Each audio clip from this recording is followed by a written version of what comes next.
Cette question des migrations a l'air d'être un sujet d'actualité et c'est la responsable des éditions Payot qui sont rattachées à Actes Sud, donc pas très loin d'ici, qui m'avait proposé ce sujet justement pour élargir le débat et pas avoir toujours être le nez sur le guidon, à être dans l'immédiat, mais à montrer justement cette profondeur temporelle des migrations.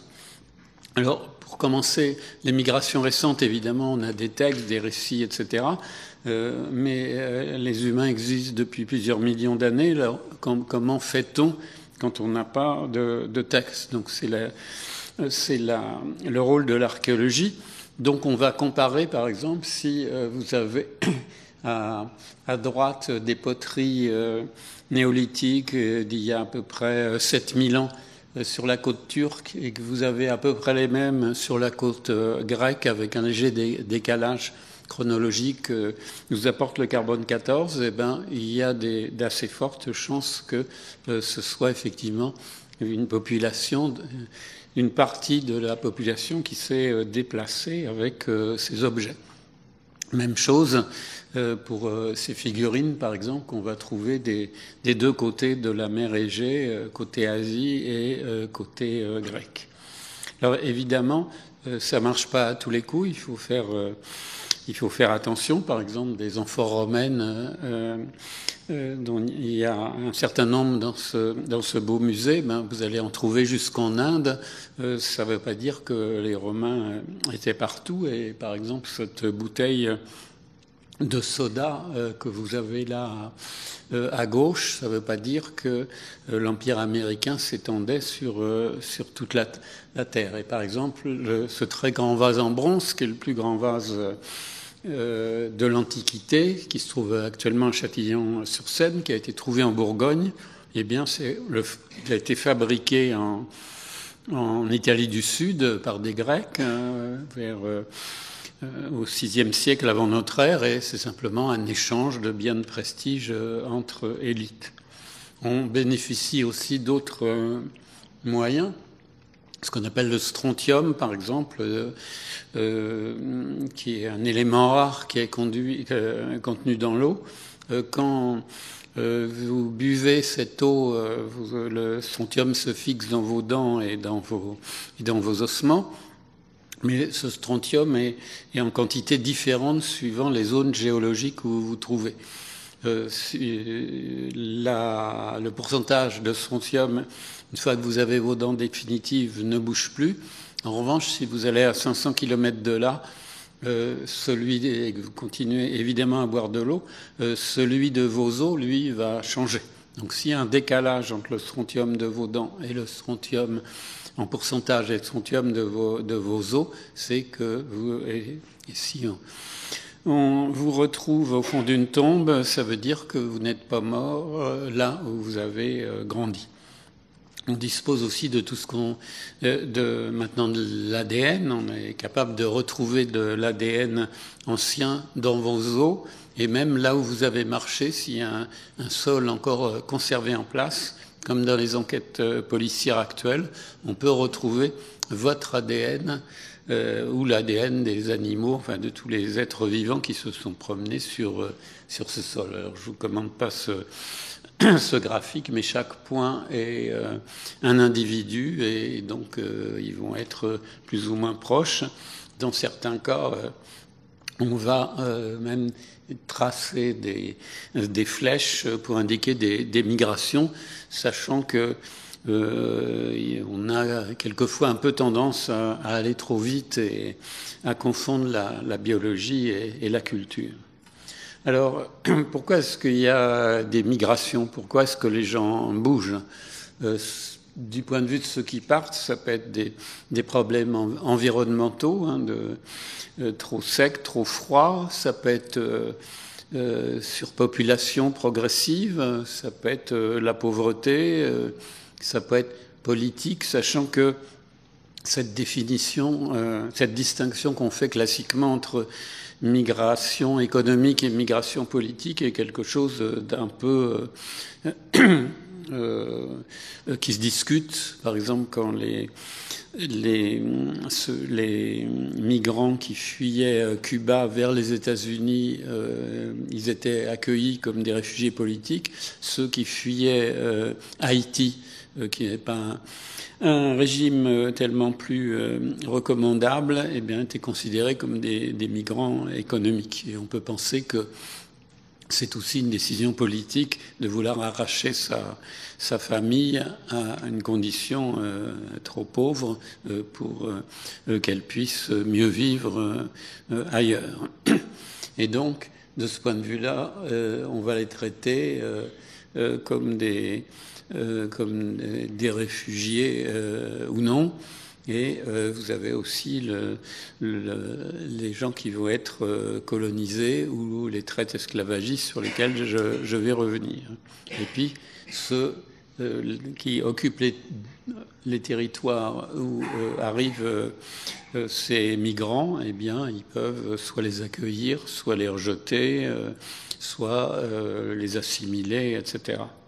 Alors, les formes de migration vont néanmoins changer au cours de l'histoire. J'ai balayé rapidement 2 millions d'histoires pendant mon intervention, dans la mesure où au début on a affaire à des petits groupes humains de quelques dizaines de personnes et nomades, et petit à petit on va arriver à des concentrations humaines qui vont être de plus en plus considérables, avec des formes sociales de plus en plus complexes, et ça va évidemment avoir des incidences directes. Donc voilà notre ancêtre à tous, vous l'avez reconnu, c'est le plus ancien primate qui vivait dans les montagnes rocheuses il y a 65 millions d'années. On l'appelle Purgatorius, pas parce qu'il était au purgatoire, mais parce que c'était les monts du purgatoire, une partie des montagnes rocheuses. Et donc, à partir de ces plus anciens primates actuellement identifiés, eh bien la famille de tous les primates va se diversifier. Et il y a 7-8 millions d'années, nous allons nous séparer de nos cousins, les grands singes, et les plus proches de nous étant les chimpanzés et les bonobos. Donc là, vous avez une vue pas complète, mais un certain nombre de formes humaines des 6 ou 7 derniers millions d'années, avec Homo sapiens tout en haut à droite, donc vous et moi, à gauche, Néandertal, etc. Quand on descend, on arrive aux Australopithèques, c'est la fameuse Lucie de Yves Coppens, sur lequel on ne sait pas encore grand-chose, et c'est avec une forme ultérieure qui apparaît il y a 2 millions d'années, Homo erectus parce qu'il a acquis complètement la station debout, que on va avoir les premiers indices de migration, puisque jusque-là tout se passe en Afrique, mais c'est difficile de savoir. On n'a pas assez d'informations. L'ensemble des formes humaines des premiers millions d'années, ça tient dans une petite valise. Erectus, c'est le premier qui domestique le feu. Il y a un peu plus d'1 million d'années en Afrique. C'est le premier qui fait des objets inutilement symétriques et esthétiques, qui invente le design. Et donc c'est le premier dont on est sûr qu'il va migrer, puisque il est attesté cette fois hors d'Afrique, contrairement à toutes les espèces antérieures. Cela dit, il ne se précipite pas tout de suite en Europe, puisqu'on a des attestations en Chine il y a 2 millions d'années, en Indonésie il y a 700 000 ans, c'est le fameux pithécanthrope, et les formes les plus anciennes en Europe sont vers 1 million, 1,2 million en Espagne, et vers 700 000 ans en Europe, enfin en France et dans les îles britanniques. C'est là justement que dans la vallée de la Somme que la préhistoire est née, en 1859, où il a été définitivement admis que dans des niveaux géologiques remontant à 700 000 ans, on trouvait ces fameux objets réguliers.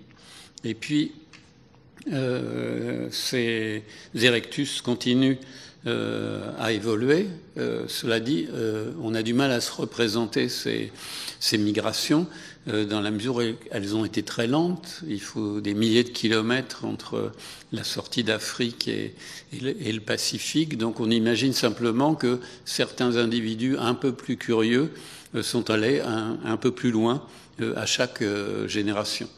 On peut aussi s'inspirer des chimpanzés. Chez les chimpanzés, quand les femelles arrivent à l'âge adulte, elles quittent le groupe pour s'installer dans un autre groupe. Apparemment, elles trouvent que les jeunes mâles des autres groupes sont plus intéressants que ceux de leur propre groupe. Donc on peut penser que ce genre de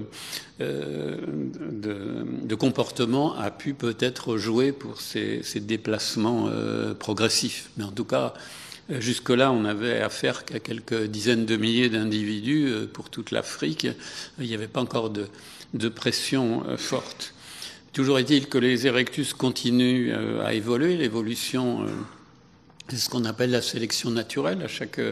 À chaque nouvelle génération, il y a des individus qui ont des gènes qui sont négatifs, comme toutes les maladies génétiques, ou neutres, ou positifs par rapport à l'environnement. Et le fait d'avoir à chaque fois un cerveau plus gros et plus complexe, eh bien, par rapport à l'environnement, ça va permettre une meilleure adaptation, sachant qu'avoir un très gros cerveau très compliqué, ça n'a pas que des avantages, parce que c'est toute notre part obscure, inconscient, névrose et autres. Mais donc, cette évolution se fait, et à partir de 300 000 ans, les erectus qui étaient en Europe et au Proche-Orient évoluent vers ce qu'on appelle les hommes de Néandertal.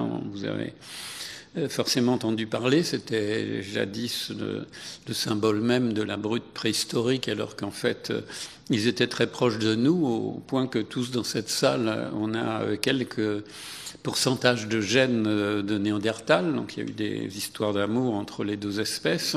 Et même chose, en Asie, on a une autre espèce récemment identifiée qu'on appelle les hommes de Denisova, du nom d'une grotte russe, qui se sont également mélangés avec des sapiens et aussi avec des néandertals, et apparemment qu'ils ont apporté certains gènes d'adaptation au froid et à l'altitude.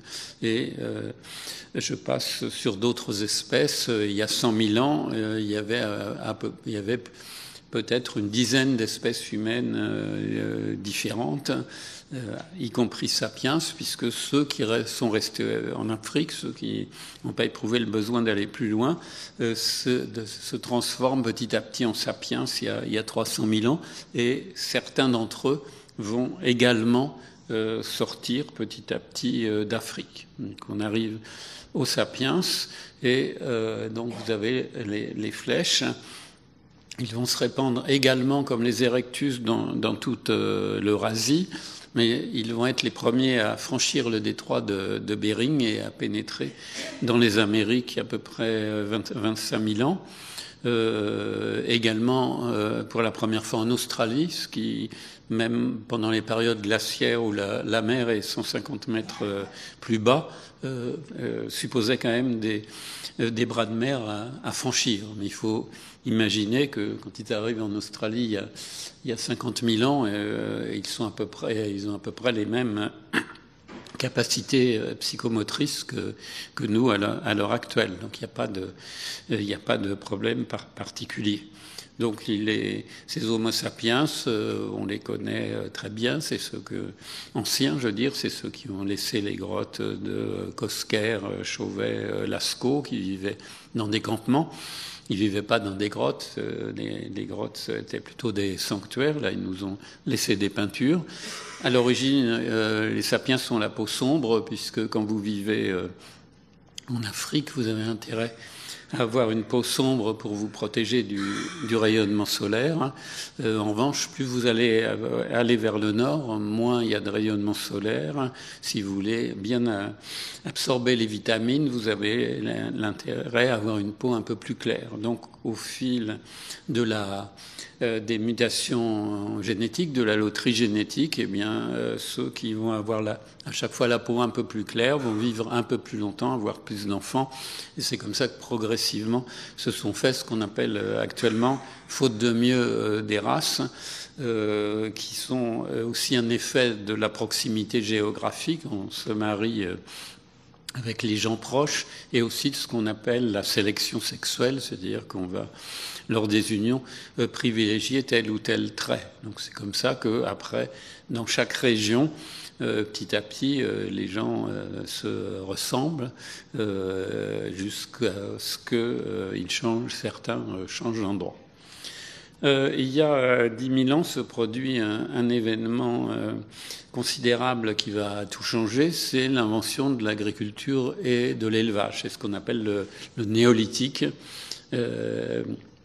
ou jadis l'âge de la pierre polie, et donc l'invention de l'agriculture sédentaire qui fait qu'on va passer de 2 ou 3 millions d'humains sur toute la planète aux 8 et bientôt 10 milliards actuels, et qu'on va passer de petits groupes humains de quelques dizaines d'individus nomades à nos mégalopoles de plusieurs dizaines de millions d'habitants, et d'individus très peu différenciés socialement les uns par rapport aux autres, du moins tels qu'on peut en juger dans les tombes, à la situation actuelle où les 20 personnes les plus riches du monde ont autant que la moitié, que les 4 milliards les plus pauvres de cette même humanité.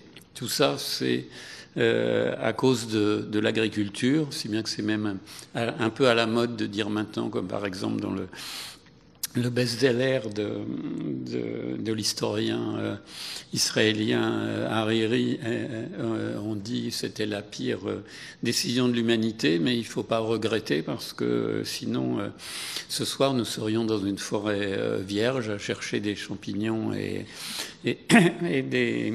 à se battre contre des aurochs, et ceux qui ont plus de 40 ans ne seraient déjà plus là. Donc l'agriculture, c'est plutôt bien, mais ça dépend effectivement ce qu'on en fait. Alors pourquoi à ce moment-là?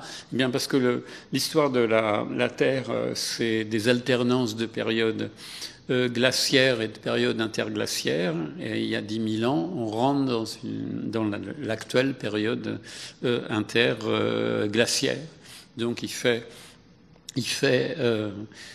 bon. La période glaciaire, elle a duré 100 000 ans, et les humains quand même évoluaient progressivement. Les premières peintures, les premières représentations n'ont que 40 000 ans et sont justement un indice de complexité psychique. Mais quand on voit apparaître les premières représentations, il y a 40 000 ans, on est dans une période glaciaire. Donc c'est pas très favorable à l'agriculture. Néanmoins, ces humains connaissent le principe de la domestication, puisque certains ont transformé les loups en chiens il y a déjà 20 à 30 000 ans.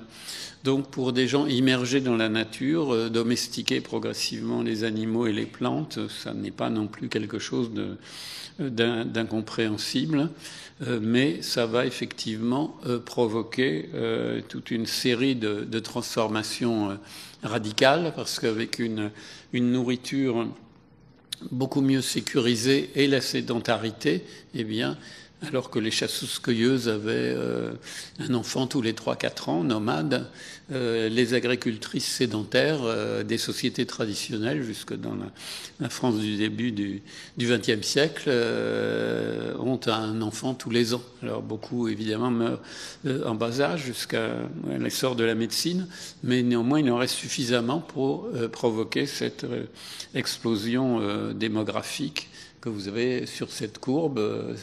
La courbe va de moins 65 000 à maintenant. Vous avez une première montée avec l'arrivée des sapiens et le premier ovale, et le deuxième ovale, c'est l'agriculture, l'invention de l'agriculture et de l'élevage. Et Pour ceux qui aiment les mathématiques, c'est pas une courbe arithmétique, c'est logarithmique, donc c'est une accélération encore beaucoup plus considérable. Et comme vous savez, c'est une accélération qui, pour l'instant, n'est pas maîtrisée, même si certains démographes disent qu'avec progressivement le contrôle des naissances, la courbe devrait petit à petit ralentir. Alors ça, c'est la première conséquence, hein, le boom démographique. Donc du coup, il faut nourrir de plus en plus de gens sur une planète finie. Donc il va falloir sans arrêt inventer. Donc à partir d'une agriculture encore traditionnelle, il va falloir inventer la roue, le métal, la charrue, et ça finira avec les OGM, les pesticides, etc. La motorisation. Troisièmement, c'est le moment où, à partir du néolithique, qu'on va voir petit à petit des différences sociales, notamment quand on fouille les cimetières, où il y a des gens qui sont beaucoup plus riches, entre guillemets, que d'autres. Quatrièmement, ça va être le développement de la violence et de la guerre, donc favoriser évidemment les migrations, tout comme le boom démographique pareil. La violence entre mâles et humains a certainement toujours existé, puisqu'elle est bien attestée, par exemple, chez les aborigènes australiens qui sont restés chasseurs-cueilleurs jusqu'à la colonisation britannique. Mais là, avec des populations de plus en plus nombreuses et territorialisées, les traces archéologiques de la guerre, aussi bien les fortifications que les massacres, vont se multiplier. Cinquièmement, en se confinant dans des villages avec les animaux qui apportent toutes sortes de maladies, ce qu'on appelle les zoonoses, comme la brucellose des moutons, la tuberculose des bovins, etc. Les épidémies vont se développer. Il y a toujours eu des maladies, mais quand on était des petits groupes nomades, même si on croisait une chauve-souris en pangolin, un certain nombre de membres du groupe mouraient sans doute, les autres s'adaptaient, mais ça n'allait pas beaucoup plus loin. Là, avec ces concentrations humaines croissantes, les épidémies deviennent vraiment un fait à prendre en considération et qu'on observe de mieux en mieux archéologiquement grâce, là encore, à l'ADN. Et enfin, c'est les premières atteintes à l'environnement. Toutes les zones tempérées ou méridionales se couvrent de forêts et on a affaire au premier déboisement. C'est sans doute pas immérité qu'on ait appelé cette période l'âge de la pierre polie, parce que c'est avec ces haches en pierre qu'on va déboiser. Nos paysages méditerranéens qu'on pense classiques, comme les garrigues ou les maquis, sont des effets de l'agriculture. Avant, on avait des forêts. Il en reste quelques hectares, par exemple, dans l'île de Porquerolles, qui est aussi un parc national. Donc, pour en rester seulement à nos régions, comme vous l'avez vu tout à l'heure, le néolithique n'est pas inventé en Europe même.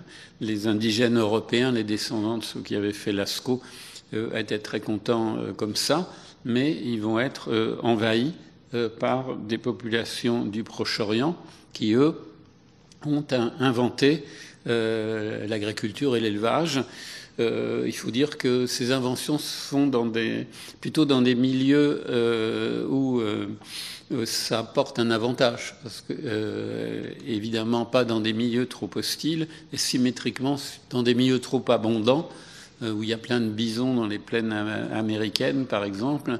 Vous n'avez pas intérêt à vous donner du mal à domestiquer les bisons. Donc au Proche-Orient, c'était un avantage. Et ça va créer le boom démographique dont je parlais.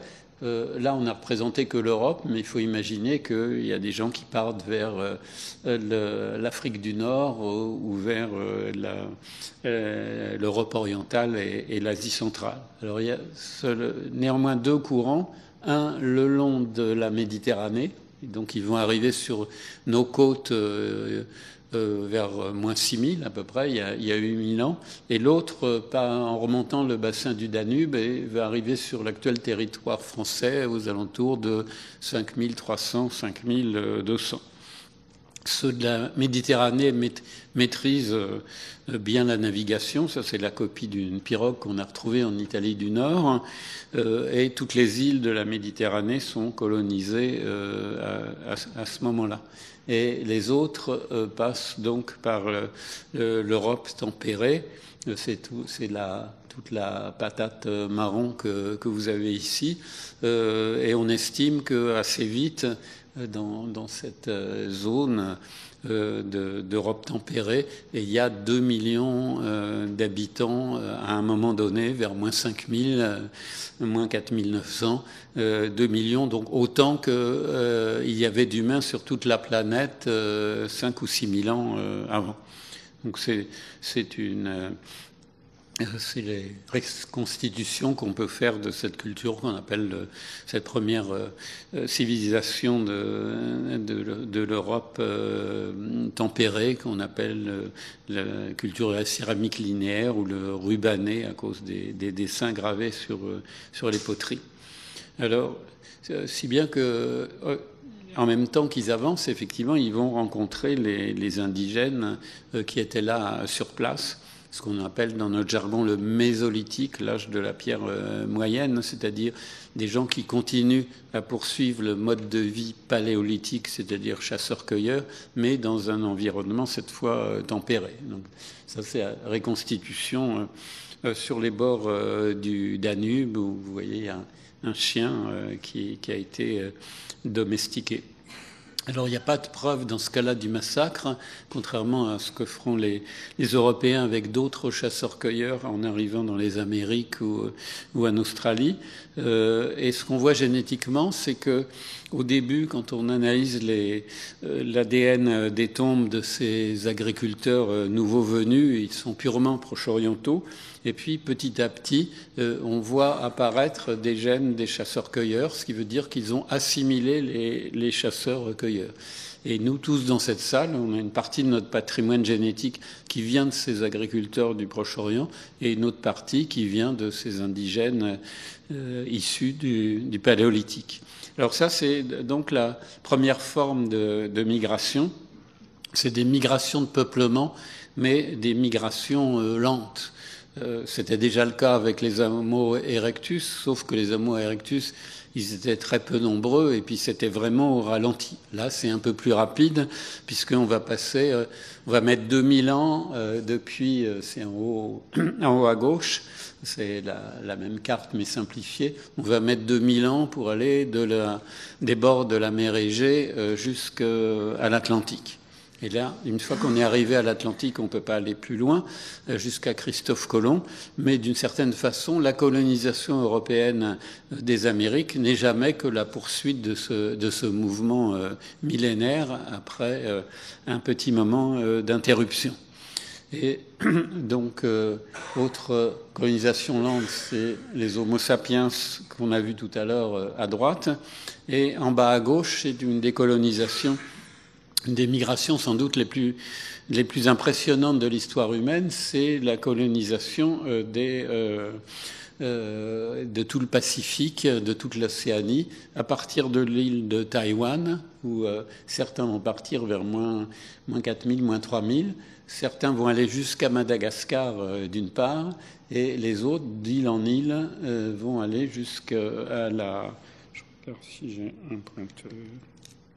Ça pointe pas.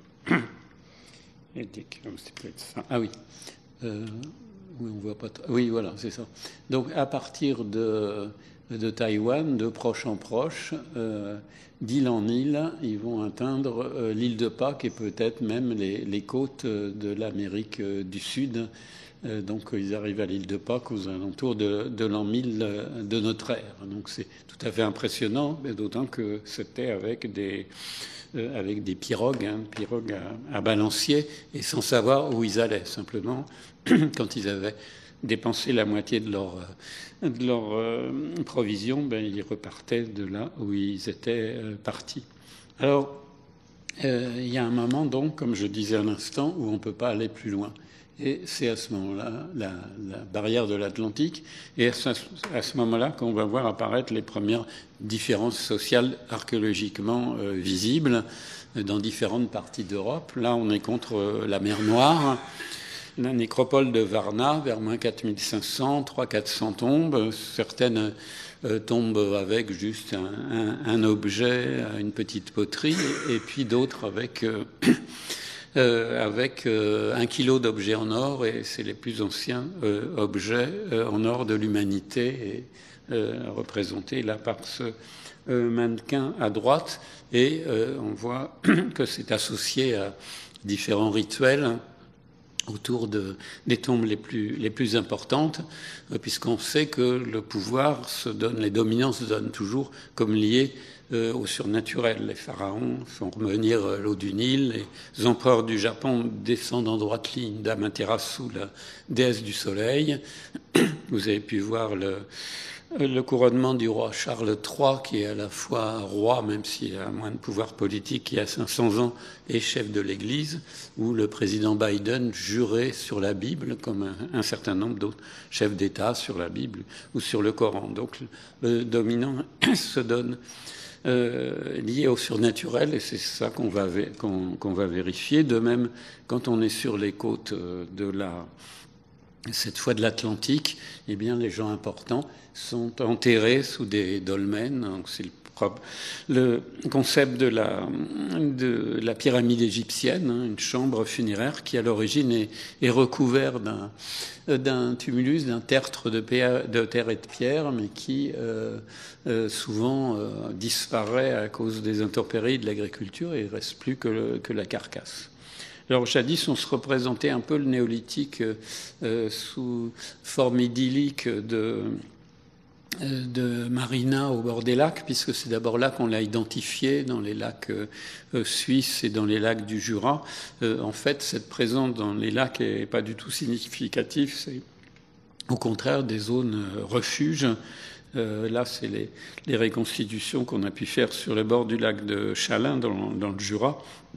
On s'installe dans des zones, quand toutes les plaines fertiles sont occupées, on s'installe dans des zones beaucoup moins fertiles. On voit d'ailleurs qu'on recourt de nouveau plus à la chasse et à la cueillette, et on se protège, comme vous voyez, par des palissades dans cette reconstitution.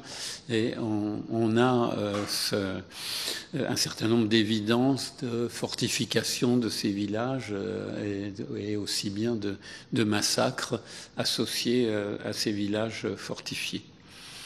Donc on arrive là aux alentours de moins 3000 à peu près, et c'est là qu'il y a un grand débat historique qui est sur le fait que la plupart des langues de l'Europe appartiennent à une même famille linguistique, qui est celle des langues dites indo-européennes, que vous avez sur l'arbre à gauche, qui sont plus proches les unes entre elles qu'elles ne sont d'autres groupes linguistiques, comme les langues sémitiques, les langues sino-tibétaines, etc. Si on prend l'Europe, essentiellement c'est le grand arbre des langues indo-européennes, et puis vous avez le petit arbre des langues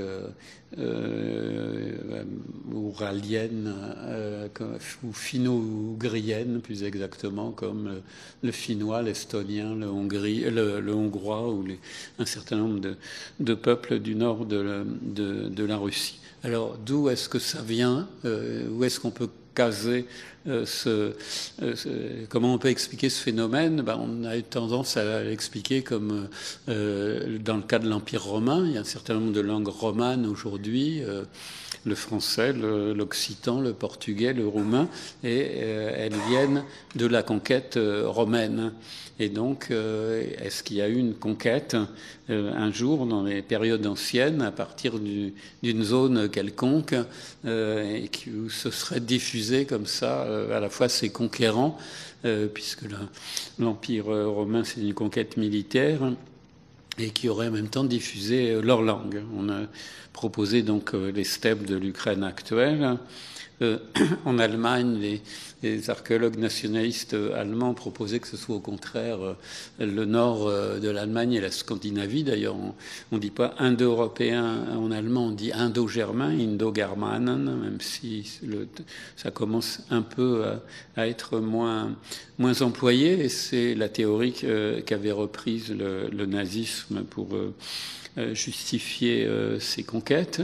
Et puis, troisième possibilité, ça peut être depuis ça peut être la même chose que la diffusion de l'agriculture avec le néolithique qu'on avait tout à l'heure sur la carte en couleur. Donc ils auraient pu partir du Proche-Orient et diffuser l'agriculture dans toute l'Europe comme on l'a vu un peu avant, et puis donc ça serait l'origine des langues.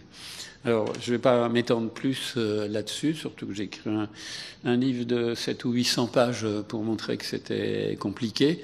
Mais néanmoins, ce qui est probable, c'est que c'est des modèles beaucoup plus complexes qu'il faut adopter, même si la génétique nous donne quelques éléments, mais pas tant que ça en même temps, puisque là, par exemple, vous avez une carte où toutes les zones rouges, c'est aux alentours de 2500, la diffusion d'un type de poterie particulier qu'on appelle campaniforme, parce qu'en forme de cloche, campana en latin, qu'on va retrouver un peu partout, notamment sur les côtes de Provence et du Languedoc. Mais quand on fait des analyses génétiques des personnages qui vont avec cette vaste culture, vous voyez qu'on retrouve du Maroc aux îles britanniques et jusqu'à la Hongrie, eh bien, en fait, il n'y a aucune homogénéité génétique. Donc, il faut bien séparer, comme je disais tout au début, la biologie et la culture, même si la génétique, évidemment, nous apporte des informations très précieuses. Alors, je descends toujours le fil du temps, aux alentours de 2000, invention du bronze, c'est-à-dire que le cuivre déjà connu, avec 10% d'étain, est beaucoup plus robuste et permet donc de tuer son prochain ou se défendre contre lui de manière beaucoup plus efficace. Mais néanmoins, les zones où commencent à se développer des villes et des États, vous voyez, on est entre moins 4000 et plus 400, c'est encore des zones extrêmement restreintes. Et c'est néanmoins là où on va avoir effectivement des États constitués, sur lesquels je vais revenir, et qui vont apporter des nouvelles formes de migration. Voilà. Mais, encore en moins 2000, ce que vous avez là en bleu, là où il y a vraiment des États, en bleu foncé, c'est uniquement la vallée de l'Indus, la Mésopotamie et l'Égypte. Et puis en orange, c'est les sociétés déjà commencent à être assez hiérarchisées, que vous avez également en Chine, où vous allez avoir des villes un peu plus tard. En vert, c'est les sociétés agricoles, et en jaune, vous voyez encore toutes les sociétés de chasseurs-cueilleurs. Donc on est encore loin d'être dans quelque chose qui ressemble à ce que nous connaissons aujourd'hui. Donc Mésopotamie et Égypte, c'est donc la constitution des premières villes et des premiers États. C'est-à-dire qu'on se territorialise un peu plus. Pourquoi là plutôt qu'ailleurs? Parce que ce sont des sortes de nasses écologiques. L'Égypte ou la Mésopotamie, c'est des oasis fluviales qui sont cernées par des déserts, des mers ou des montagnes, et donc la pression démographique est beaucoup plus forte, et on passe rapidement de villages de quelques centaines d'habitants à des villes de plusieurs milliers, bientôt plusieurs dizaines de milliers d'habitants. Mais en Europe, ça va être plus lent parce que l'Europe, c'est pas une oasis, c'est tempéré, et donc si une société devient trop oppressive, c'est facile pour les mécontents d'aller un petit peu plus loin, ça pose aucun problème, et c'est pour ça que l'histoire de l'Europe va mettre beaucoup plus longtemps justement à voir émerger des États seulement dans le dernier, et des villes seulement dans le dernier millénaire avant notre ère, à part des très brefs épisodes comme le monde mycénien et le monde crétois. Alors avec les villes et les empires, eh bien, vous allez avoir les mouvements de conquête, donc de déplacement de populations armées qui vont prendre des territoires. L'empire d'Alexandre est un bon exemple. Et vous allez voir apparaître aussi la généralisation de la traite esclavagiste, c'est-à-dire que pour soulager, dans des sociétés déjà assez inégalitaires, pour soulager le travail des couches inférieures, et on ramène une main-d'œuvre qu'on a soit achetée, soit radiée, qu'on connaît quelquefois dans quelques sociétés de chasseurs-cueilleurs un peu hiérarchisées, comme sur la côte nord-ouest de l'Amérique du Nord, mais de manière anecdotique. Et là, toutes les sociétés antiques sont esclavagistes, et les sociétés modernes aussi, comme vous le savez, jusqu'à il n'y a pas si longtemps, et même encore dans quelques régions du monde, comme la Mauritanie ou le Soudan, où l'esclavage est encore attesté de manière heureusement marginale. Donc ça, avec les États, on a affaire effectivement à des nouvelles formes de déplacement de population, conquête et traite esclavagiste.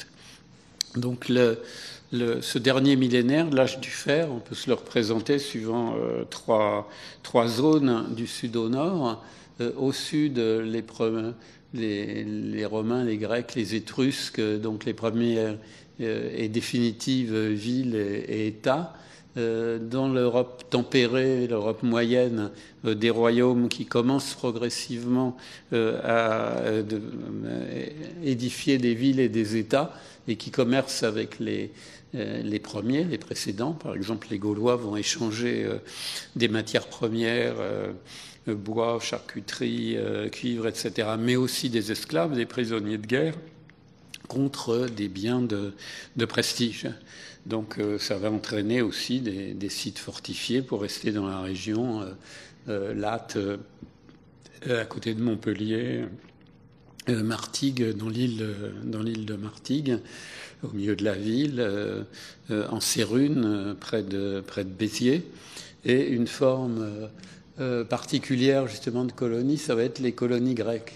La Grèce, c'est tout petit et pas très fertile, donc à partir de la Grèce, les populations vont fonder des villes tout autour, et comme vous savez, Marseille, c'est la première ville grecque sur le territoire, l'actuel territoire français, et la première ville tout court, vers moins 600, et elle-même va avoir ses propres colonies comme Nice, Olbia et d'autres. Et donc c'est une forme de migration qui est un peu particulière, parce que contrairement à l'Empire d'Alexandre ou l'Empire romain bientôt, c'est pas tout un territoire, c'est juste une espèce de comptoir, et qui est donc une espèce de bulle, comme il existe encore comme Mélina ou Ceuta, ville espagnole sur la côte marocaine, et qui entretiennent des rapports plus ou moins bons avec les populations indigènes autour. Donc je faisais allusion à l'Empire d'Alexandre tout à l'heure, et vous avez aussi toujours vont se poursuivre ces problèmes de migration liés à la surpopulation chez les Gaulois, justement, ou les Celtes. Gaulois, c'est le nom romain, et Celtes, le nom grec, qui s'étendent vers moins 500 sur toute cette zone. Un surplus va descendre vers l'Italie, et c'est le fameux siège de Rome avec l'épisode des oies, malheur aux vaincus, etc., et vont même arriver jusqu'en Turquie, où ils vont fonder un royaume qu'on appelle le royaume des Galates, où ils vont se battre contre les Grecs installés dans la région. Une célèbre statue de Gaulois blessés qui vient de cette région et qui fait référence justement à ces combats. Donc l'Empire romain, qui dans sa plus grande extension présente 5 millions de kilomètres carrés, donc il y a à la fois une extension, donc une migration progressive par conquête militaire, comme on avait déjà un petit peu et comme ça va se généraliser, et puis aussi migration dans l'autre sens, c'est-à-dire esclaves razziés lors des conquêtes ou achetés. Donc la paix romaine n'était pas forcément l'endroit le plus paisible, ça dépendait de qui il s'agissait. Voilà Narbonne à l'époque, une des plus grandes villes avec Arles de la Gaule romaine. Les évidences d'esclavage, on a même retrouvé des squelettes enchaînés. Et puis, ce que nous a laissé l'Empire romain, que vous connaissez bien, à Arles ou à Nîmes. Ça, c'est juste une parenthèse archéologique.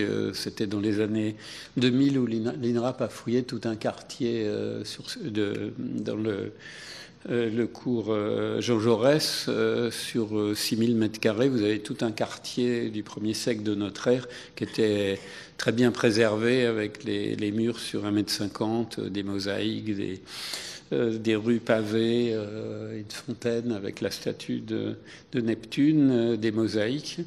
Et donc on a fait la fouille rapidement, et c'était pour un parking, donc qui est commode quand on va à Nîmes, et un parking poli puisqu'il remercie quand on paye. Mais néanmoins, la question que je voulais poser en passant, puisqu'il y a un archéologue qui sommeille en moi, c'est est-ce que dans 2000 ans, puisque ce quartier était intact depuis 2000 ans, il y aura toujours des voitures ou des parkings? Ou pour le dire autrement, est-ce que ceci justifie cela? Alors certes, la loi sur l'archéologie préventive dont on parlait en introduction, la loi de 2001, dit que l'État concilie les exigences respectives de la préservation du patrimoine, de la recherche scientifique et du développement économique et social. Ça ne veut pas dire qu'il ne faut plus bouger et plus respirer, mais il faut évaluer un peu à chaque fois si ça vaut vraiment le coup. Par exemple, il y a 20 000... en France, il y avait 1000 ronds-points, c'est-à-dire autant que dans tout le reste de l'Europe, certains même avec des décorations patrimoniales, des fausses amphores, des faux dolmens, des faux puits. Est-ce que à chaque fois ça mérite qu'on détruise un site archéologique, du moins quand c'est le cas? Du moins dans le cas de Nîmes, les Nîmois se sont beaucoup émus, et à la fin, le maire d'abord a mis la mosaïque sur sa carte de vœux et ensuite a décidé de construire le fameux musée de la Romanité. Donc c'est l'avantage de la démocratie, c'est quand les électeurs aiment l'archéologie, eh bien ça a une influence directe, alors que le maire au départ était très fâché contre l'argent qu'on lui demandait justement pour cet aménagement. Alors je referme ma parenthèse archéologie préventive et j'arrive au Moyen-Âge. Alors le Moyen-Âge, tout le monde a entendu parler des invasions barbares à l'école. Donc il y avait un empire paisible et civilisé, et puis d'horribles barbares déferlent de partout et détruisent tout. En fait, les historiens et les archéologues sont beaucoup revenus là-dessus, notamment l'historien qui s'appelle Bruno du Mésil et que je vous recommande, les barbares.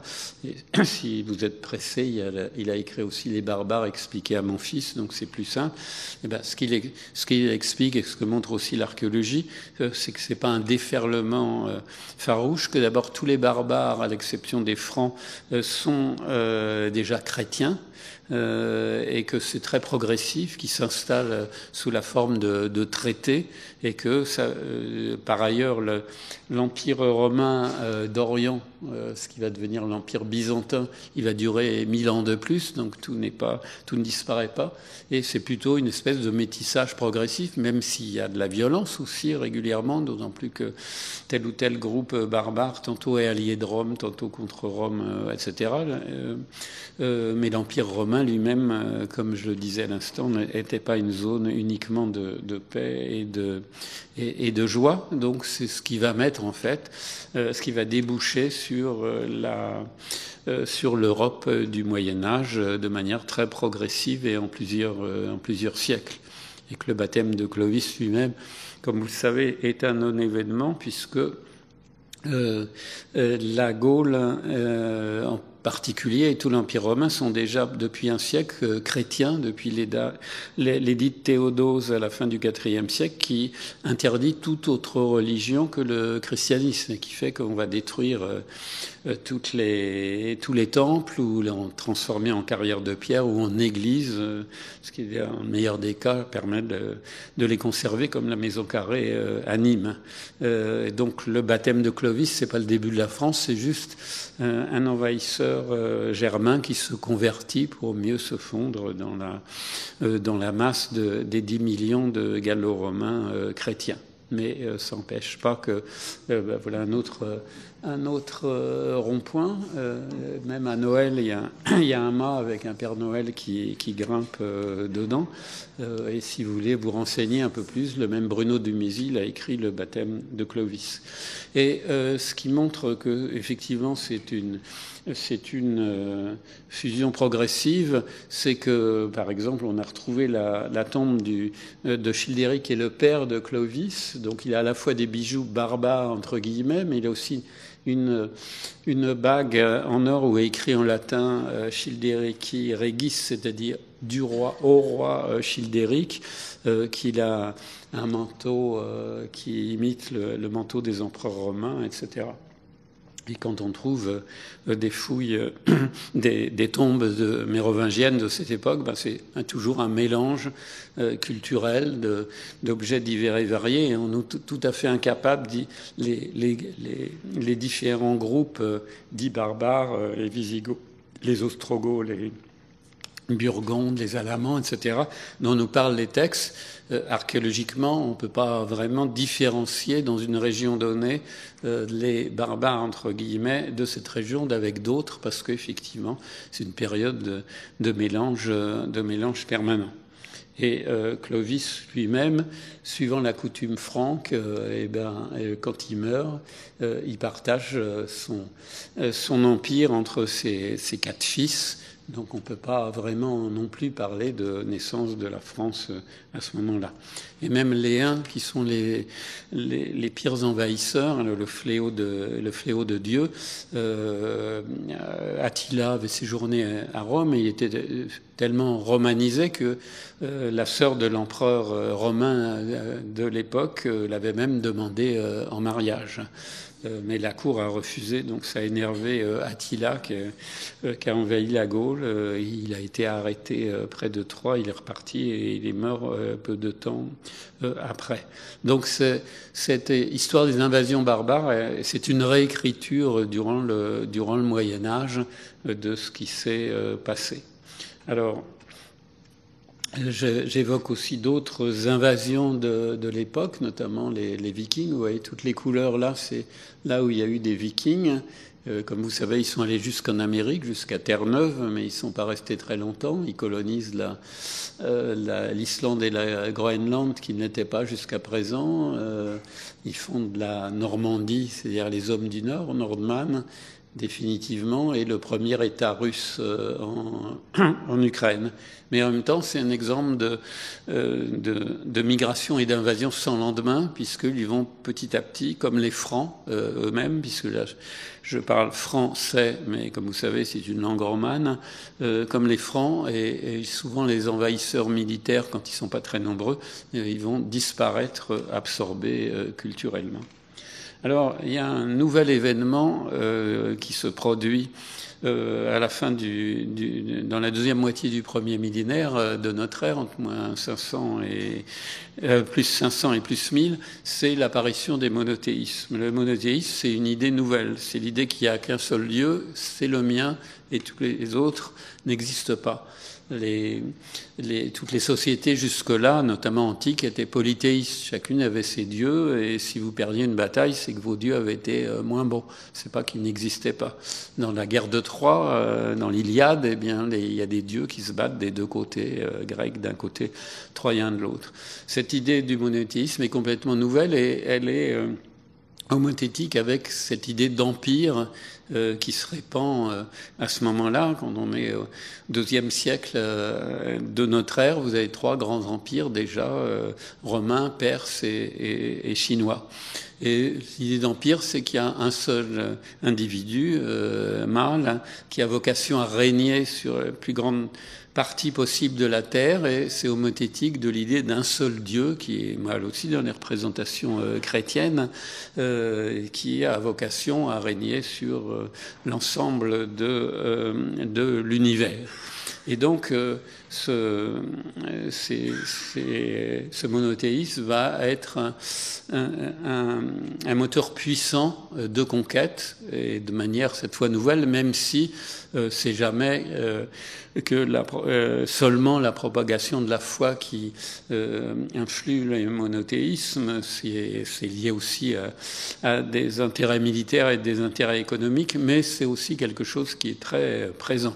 Donc c'est l'extension de l'islam à partir du 7e et 8e siècle, qui se fait pas toujours dans la terreur, parce que du côté de l'Empire byzantin, les Arabes ont plutôt été accueillis en libérateurs, et ils étaient, eux, relativement tolérants, du moins pour les religions dites du livre.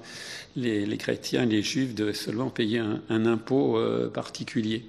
Donc c'est la conquête donc de Al-Andalus, l'Espagne, et qui s'étendait jusqu'à Marseille et sans doute au-delà, puisque à Nîmes on a retrouvé des tombes qui correspondaient complètement au rite musulman, la face contre la Mecque, etc. Et vous avez le mouvement inverse, c'est-à-dire les croisades pendant 2 siècles, où, poussés par le monothéisme, même s'il y a aussi des intérêts économiques, les Européens de l'Ouest vont prendre pied et fonder un certain nombre de royaumes latins qui vont durer, comme je disais, à peu près 200 ans. Et si on revient maintenant sur l'ensemble du monde, eh bien, on voit que quand même c'est encore assez limité, cette extension des zones vraiment étatiques, mais que ça va progressivement changer. Va apparaître l'empire mongol, que vous avez ici, comparé à l'empire romain. C'est le plus grand empire du monde, de l'histoire du monde, 33 millions de kilomètres carrés. Il n'aura d'égal que l'empire colonial britannique, qui fait à peu près la même taille et qui sera aussi éphémère, à peu près 2 siècles, sauf que l'empire britannique, lui, était par morceaux, alors que l'empire mongol, lui, était d'une seule pièce. Donc on est bien effectivement dans ces empires. Là vous avez aussi la comparaison avec l'empire soviétique. Donc au XVe siècle, vous avez un phénomène nouveau qui va être donc la conquête progressive des Amériques, d'abord vers le sud par l'Espagne et le Portugal, et ensuite vers le nord par les Français, les Anglais et les Hollandais. Et les Hollandais et les Portugais vont aussi s'implanter dans l'extrême est. Si bien que on va avoir ce phénomène effectivement de la traite atlantique 11 à 12 millions d'Africains achetés sur les côtes de l'Afrique et déportés dans les Amériques pour les plantations coloniales. De l'autre côté, vous avez la traite arabo-musulmane, à peu près le même nombre, 10-11 millions, mais cette fois échelonné sur à peu près un millénaire.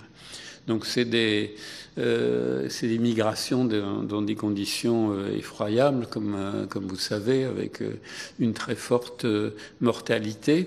Donc on peut considérer comme une forme de génocide involontaire, entre guillemets, avec des déportations plus limitées, mais tout aussi terribles comme conséquence. C'est avec l'avancée des Européens dans les Amériques, en Amérique du Nord plus exactement, les populations amérindiennes vont être progressivement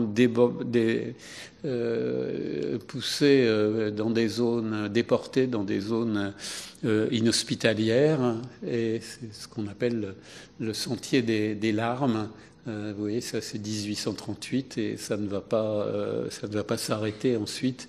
Ils vont être déportés dans les zones les plus inhospitalières. Donc si on résume cette période récente, le dernier demi-millénaire, vous avez donc la traite esclavagiste là en violet, la colonisation européenne, 32 millions à peu près pour l'Europe du Nord et 7-8 millions pour l'Amérique du Nord, je dirais 7-8 millions pour l'Amérique du Sud.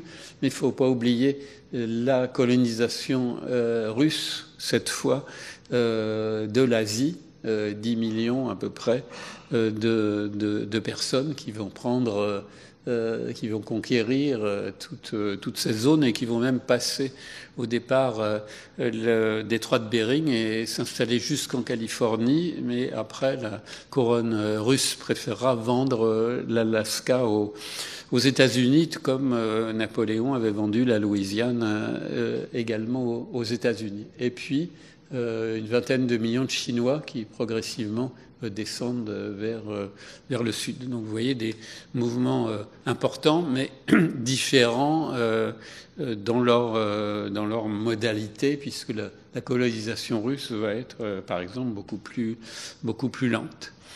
Et enfin, on arrive fin 19e, début 20e siècle, la colonisation européenne du reste du monde. Donc là, on est en 1914. Vous voyez, il n'y a plus que 2 États indépendants, le tout petit Libéria ici et l'Éthiopie là.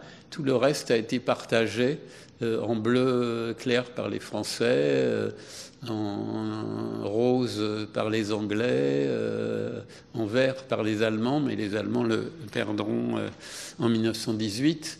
Et vous avez l'empire colonial anglais là, qui est en rose, qui est considérable, puisque la France n'a plus qu'à part une minuscule colonie américaine à toute l'Afrique de l'Ouest, mais aussi l'Asie du Sud-Est.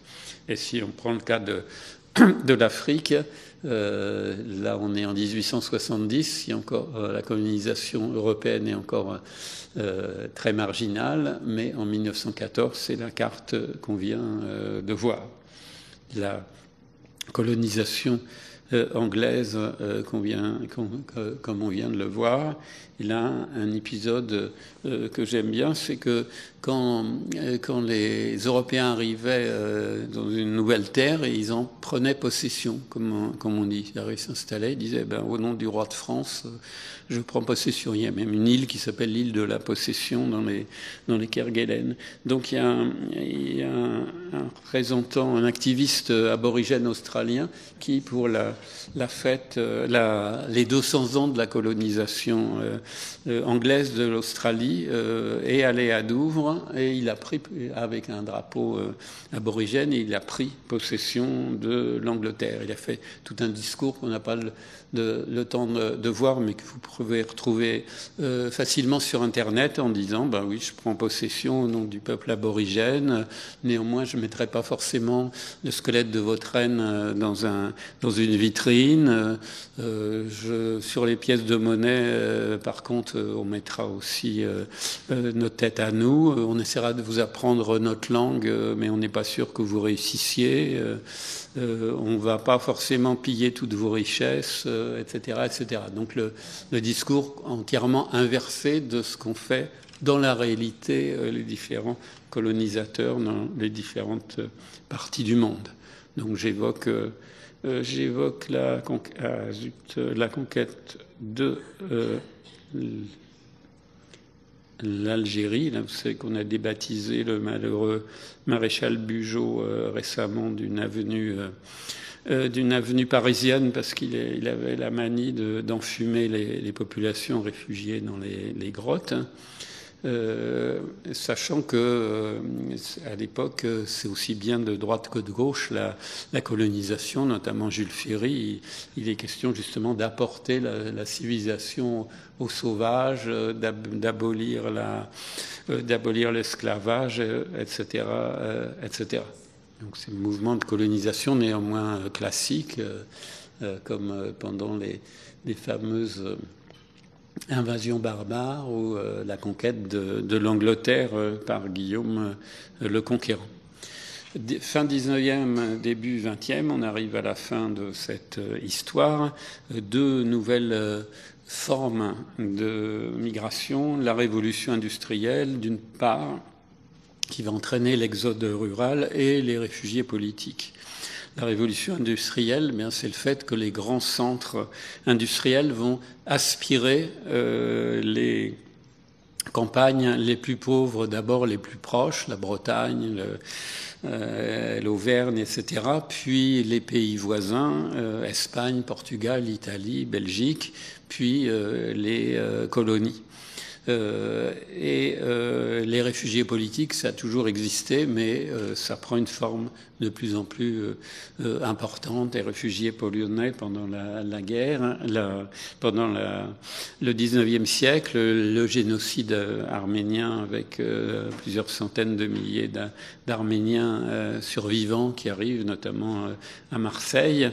Les Russes blancs après la révolution russe, les Juifs victimes des pogroms en Europe orientale, ici en Roumanie en 41, 13 000 morts. Les réfugiés de la guerre d'Espagne, 500 000 réfugiés espagnols qui arrivent en 1939. Et plus tard, avec l'indépendance algérienne, 1 million de pieds noirs et plusieurs dizaines de milliers de harkis. Les boat people vietnamiens en 1975, et puis les migrants actuels.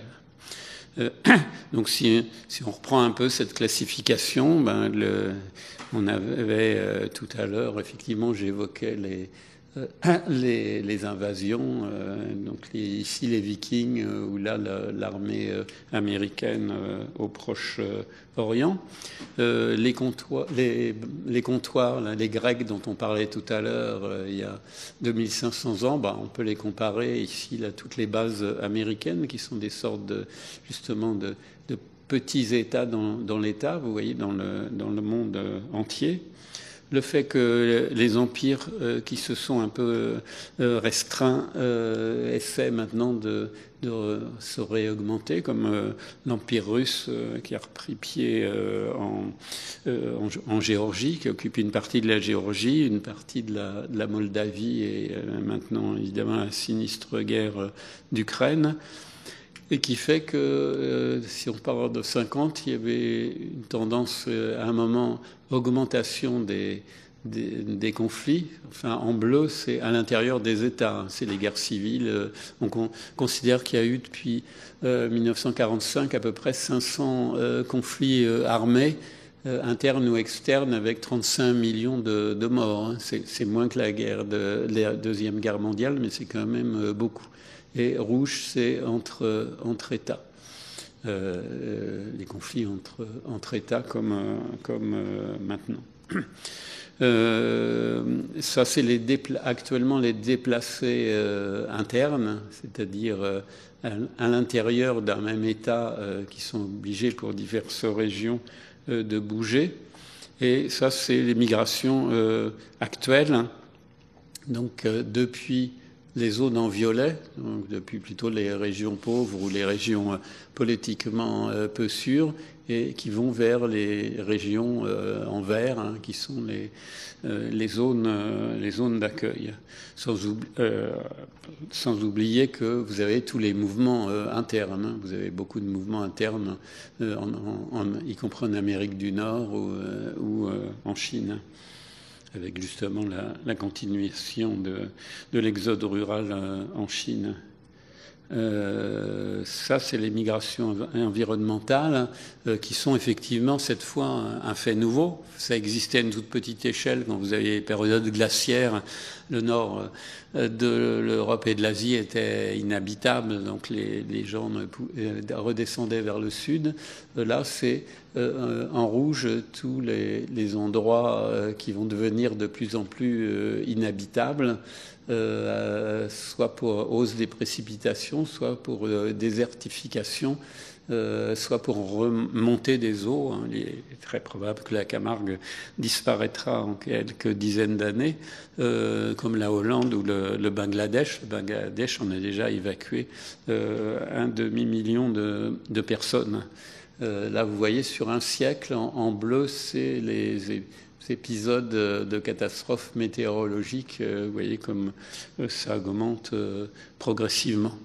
Et ça, c'est les pays, les différents pays qui sont, suivant l'hypothèse de réchauffement, hein, depuis la situation actuelle en jaune et plus 4 degrés en noir, ceux qui vont être le plus menacés justement par la montée des eaux. Bangladesh, j'en parlais, mais aussi Vietnam, Égypte et même les côtes orientales de la Chine.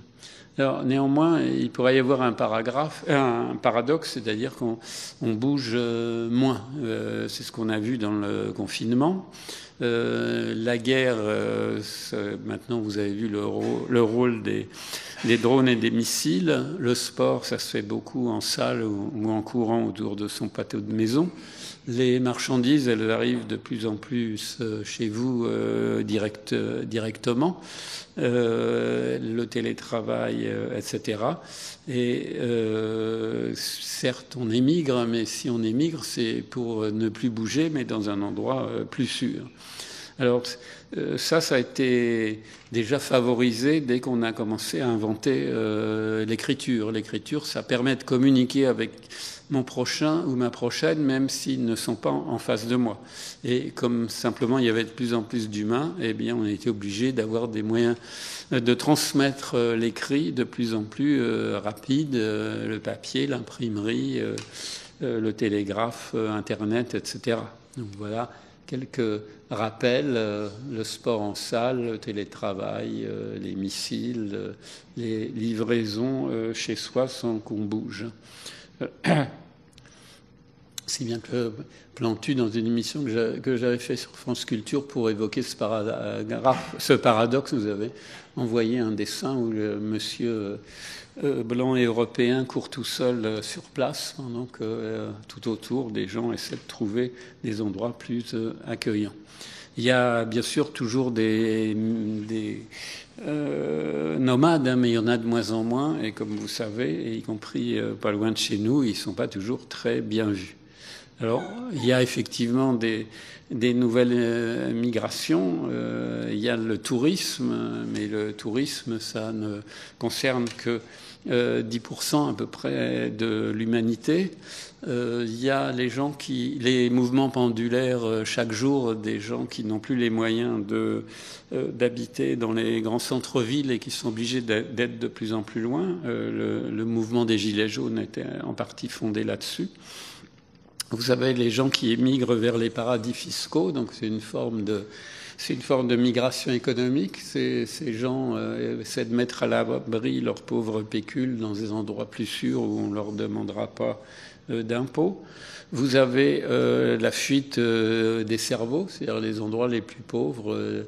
Tous les scientifiques vont partir, donc les endroits les plus foncés vont partir vers les endroits les plus clairs, même si ce n'est pas une migration massive, c'est une migration importante.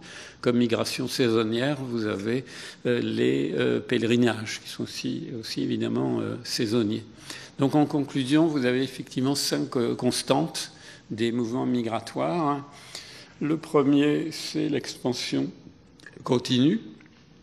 Le deuxième, c'est la violence. Toutes ces migrations se font dans la violence. Même l'exode rural, c'est pas une violence militaire, mais c'est quand même une violence culturelle. Vous êtes arraché à votre mode de vie traditionnel, à la campagne. Vous avez ce qu'il vous faut pour vous retrouver entassé dans des banlieues pauvres. La troisième, c'est le métissage permanent des sociétés, ce mélange continuel. Par exemple, voilà une phrase célèbre du général de Gaulle qui est la première de ses mémoires d'espoir. La France vient du fond des âges, elle vit, les siècles l'appellent, etc., etc., pétrit sans cesse en une isolation. Voilà une phrase qui n'a aucun sens parce que ça serait quoi la France éternelle, hein, si on l'apprend d'un point de vue linguistique, par exemple. Ça, c'est toutes les langues qui étaient parlées avant l'uniformisation progressive. Même si en bleu, vous avez langue d'oil et en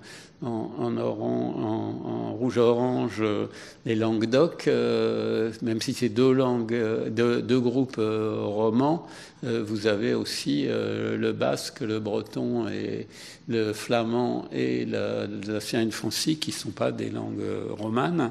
Donc c'est l'unification par la force, par les rois de France, qui fait que c'est devenu un seul pays. Si vous regardez en l'an 1000, ça ressemble pas encore complètement. Pendant une partie du Moyen-Âge, tout ça c'est anglais et c'est plus du tout français. Même 12e, même 14e siècle, c'est encore assez différent. Vous avez aussi les gens qui arrivent, comme les tziganes à partir du 11e, 14e siècle, les juifs expulsés d'Espagne en 1492 et les musulmans même convertis au christianisme, qu'on appelle les morisques, également expulsés. L'arrivée des suites des reines de France, elles sont toutes étrangères. Des armées royales comportent un quart à un tiers de mercenaires étrangers qui vont faire souche. Symétriquement, les protestants essaient de fuir, au moins 100 000 protestants qui vont partir vers les pays protestants, et aussi le premier empire colonial français, c'est-à-dire vers le Canada et vers l'Inde. Et après la révolution industrielle, comme je disais tout à l'heure, donc les pays étrangers qui vont, belges, espagnols, etc. Si bien que ce qu'on appelle un État-nation, ça ne date que de 200 ans à peu près. Ça, c'est la Révolution et le romantisme. Avant, on a des royaumes avec des rois qui sont de droit divin et qui règnent sur des sujets. Ils agrandissent et ils diminuent. Si vous prenez l'Afrique, vous voyez, en blanc, c'est les frontières politiques actuelles. Et toutes les couleurs, c'est la réalité ethnique. Vous voyez que ça n'a strictement aucun rapport. Et que dans ces métissages, on va vers une uniformisation et les objets qu'on va trouver partout. Le jean, 2 milliards fabriqués par an, et catastrophe écologique, puisqu'il faut autant d'eau que ce que vous consommez chacun d'entre nous en un an, les cartes bancaires, les containers, cuvettes, plastique, enfin vous connaissez tout ça. La musique, comme vous savez, est-ce qu'il y a une musique française qui vient du fond des âges ou pas, hein? Vous savez que c'est un mélange de tout constamment dans le monde entier, que ce soit le jazz ou la danse des canards, c'est pas identitaire. Et si on interroge les Français sur leur plat préféré, dans l'ordre, c'est le couscous, la pizza, le hamburger et la choucroute. Et pour les mots, MOTS, les langues, vous avez ce livre un petit livre très intéressant et amusant que je vous recommande, Les mots émigrés de l'écrivain Éric Orsena et de linguiste Bernard Cerchilini, qui montre toutes les couches de langue. Hein. Il y a plusieurs centaines de mots arabes dans le français, et même chose pour tout le reste, avant évidemment l'arrivée en masse des mots anglais de ces dernières années. Quatrième point, c'est que l'étranger, quoi qu'il arrive et à toutes époques, c'est toujours l'immigrant, le barbare, et c'est le bouc émissaire commode. C'est toujours à cause de lui qu'il y a tel ou tel problème. En même temps qu'on en a besoin, puisque par exemple, à Athènes, l'administration, les 2000 personnes qui travaillaient dans l'administration, c'était des esclaves, l'équivalent des énarques actuels. Et la police, c'était aussi des esclaves qui venaient de City, c'est-à-dire l'Ukraine actuelle. Comme je le disais à l'instant, les armées romaines utilisaient beaucoup de barbares et les armées françaises utilisaient beaucoup d'étrangers.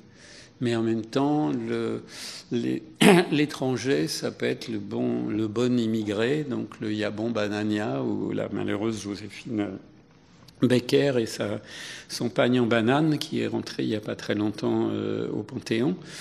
Et tout ça n'est pas propre à la France, puisque vous voyez un dessin aux États-Unis, 1903, l'oncle Sam avec tous les rats italiens qui arrivent pour envahir les États-Unis, sachant que par exemple les Chinois en Californie à cette époque n'ont même pas le droit de se plaindre en justice. On peut leur faire n'importe quoi et ils n'ont pas le droit de se plaindre. Et quand on dit les étrangers avant, ils n'étaient pas comme ceux qui arrivent maintenant, il faut se rappeler que pas très loin d'ici, en 1893, il y a eu des massacres d'ouvriers italiens à Aigues-Mortes. Livre de l'historien Gérard Noiriel qui le raconte en détail, si la question vous interpelle. Il y a eu des lynchages d'ouvriers belges également, à peu près à la même époque. Quand les ouvriers polonais arrivent dans l'entre-deux-guerres pour travailler dans les mines, etc., vous voyez le Polonais qu'on a arrêté, c'est l'invasion, 400 000 Polonais, on en a expulsé un certain nombre, donc il n'y a rien de finalement tellement nouveau. Cinquième point, puisqu'il faut rester optimiste, c'est que néanmoins, malgré tous ces mélanges, on arrive néanmoins quand même à chaque fois à faire à peu près les communautés nationales, qui certes, c'est pas facile tous les jours, mais comme le disait Ernest Renan, la nationalité, être français par exemple, c'est un plébiscite de tous les jours. C'est-à-dire que chaque jour je me réveille, je me dis oui, je continue à avoir envie d'être français et à pas changer d'endroit. Donc si vous voulez réviser, à part mon excellent livre, vous pouvez vous enrichir également. François Héran, c'est le professeur sur l'histoire des migrations au Collège de France à Paris. Vous avez là le catalogue du musée de l'immigration à Paris, Porte Dorée, Histoire des migrations sans objet. Vous avez un colloque organisé par l'INRAP sur l'archéologie des migrations. Et puis vous avez aussi cet atlas des migrations dans le monde actuel. Voilà, je vous remercie.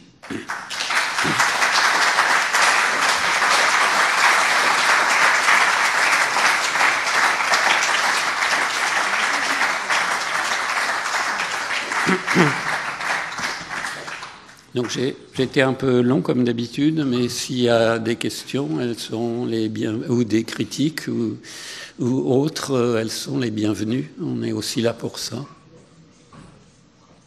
il y a eu une révolution industrielle, Oui. on tend vers une révolution numérique. Est-ce qu'on pourrait voir apparaître une espèce homo binaire et une migration virtuelle? Oui, bien sûr, oui. Quand justement on dit surf sur Internet, il y a un nomadisme virtuel. Et en plus, dans les exemples dont j'ai parlé d'immobilisation progressive, parce que ça commence au néolithique avec les premiers villages et les premières maisons en dur. Avec les villes, vous avez même plus besoin de sortir, vous êtes ravitaillé. Et il y a plein de nouvelles professions sédentaires qui apparaissent, les artisans, les commerçants, le clergé, la police, la bureaucratie, etc. Donc vous avez il y a de même dans cette immobilisation le fait qu'avec la réalité virtuelle, on pourra de plus en plus voyager depuis son canapé sans bouger du tout, et qu'effectivement on se promène sur Internet. Mais là, ce n'est que le début et c'est difficile de savoir ce qui va se passer parce que pour un archéologue, c'est plus facile de prévoir le passé que l'avenir de ce point de vue-là. Voilà. Autre question? Bon, je vois que vous êtes tout à fait convaincu. Eh bien, vous pouvez aussi me trouver sur Internet, justement. Donc, si jamais vous avez une question supplémentaire, n'hésitez pas à m'écrire. Eh bien, très bonne soirée et merci encore à Relat.